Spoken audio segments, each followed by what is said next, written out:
बड़े एक्शन में आ गया है यमन। यमन ने बड़ी कार्रवाई की है। हूथीज ने कई सारे आस्तीन के सांपों को पकड़ने का ऑपरेशन का पूरा वीडियो जारी कर दिया है। दरअसल ये जो वीडियो आप देख रहे हैं ये एक ऑपरेशन का वीडियो है। यमन को ये जानकारी मिली कि उसके अंदर की जो जानकारी कोई ना कोई ज़रूर लीक कर रहा है, क्योंकि यमन के पूरे प्लान की जानकारी लीक हो रही थी।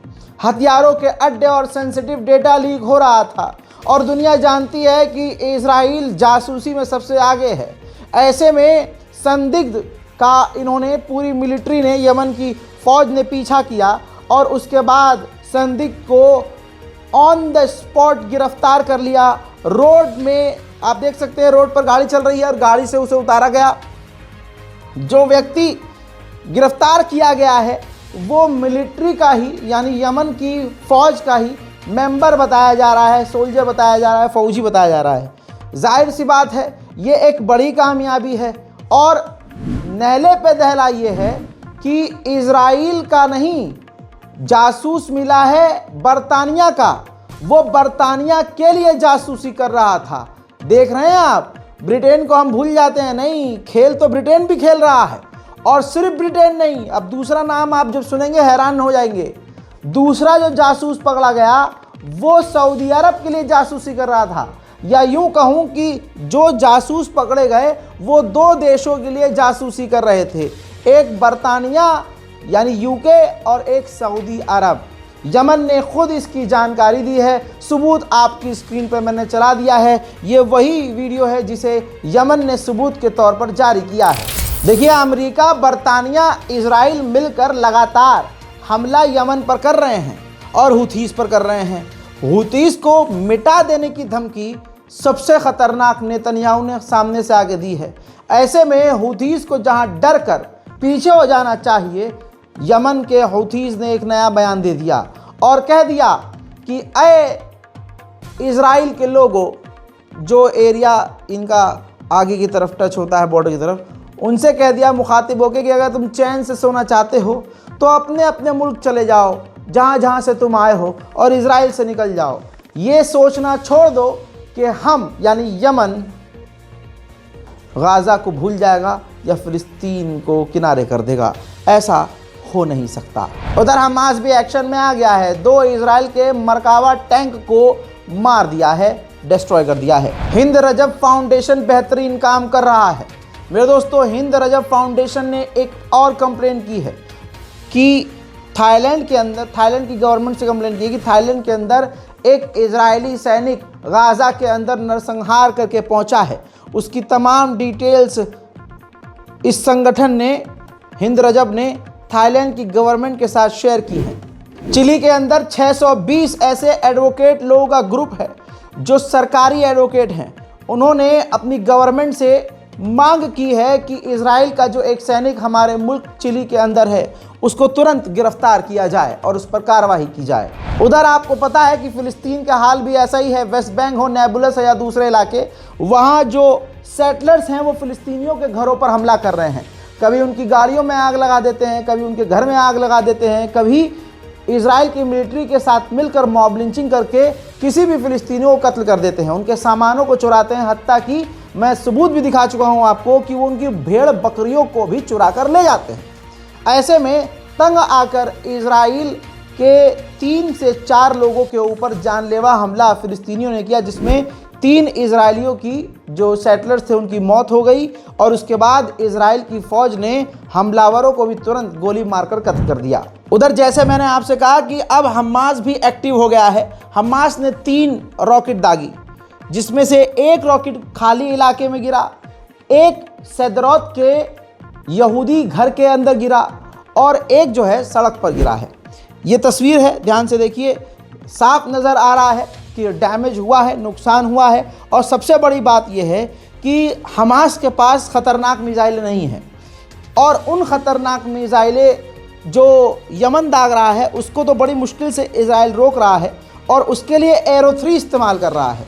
लेकिन इनकी जो सस्ती मिसाइलें हैं इनको भी इजराइल रोकने में नाकामयाब है। यानी इंटरनेशनल ऑर्गेनाइजेशन और वॉर एक्सपर्ट जो कह रहे हैं कि इजराइल इस वक्त कमज़ोर है, वो बात बिल्कुल सही साबित हो रही है।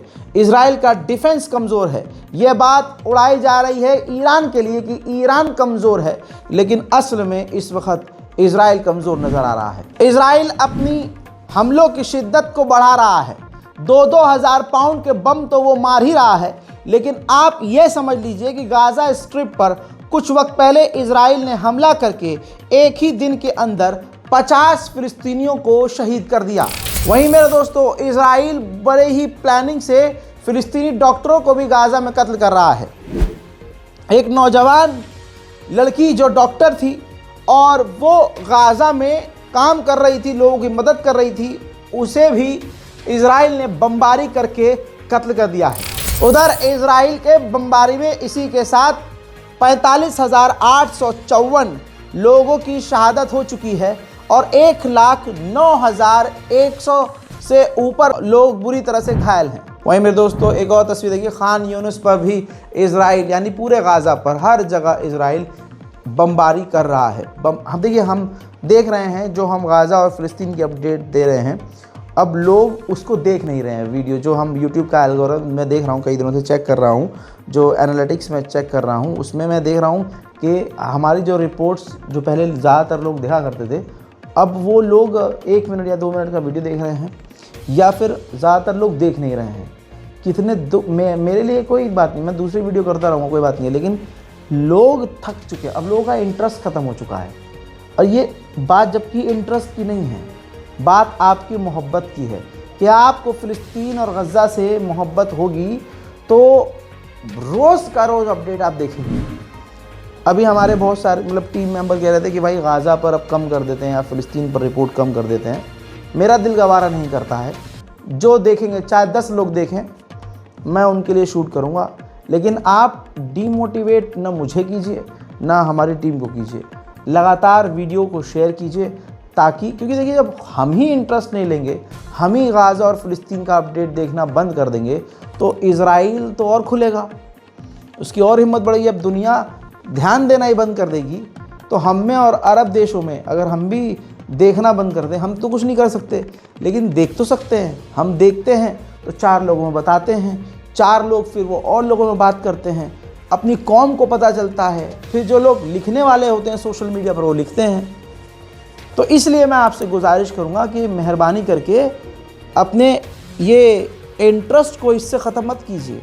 फालतू चीज़ें आप इतनी देखते हैं इंस्टाग्राम पर और दूसरे प्लेटफॉर्म पर बैठकर, तो दोस्तों ज़रूरी है कि गाज़ा और फ़िलिस्तीन के अपडेट को भी आप जानते रहें और देखते रहें।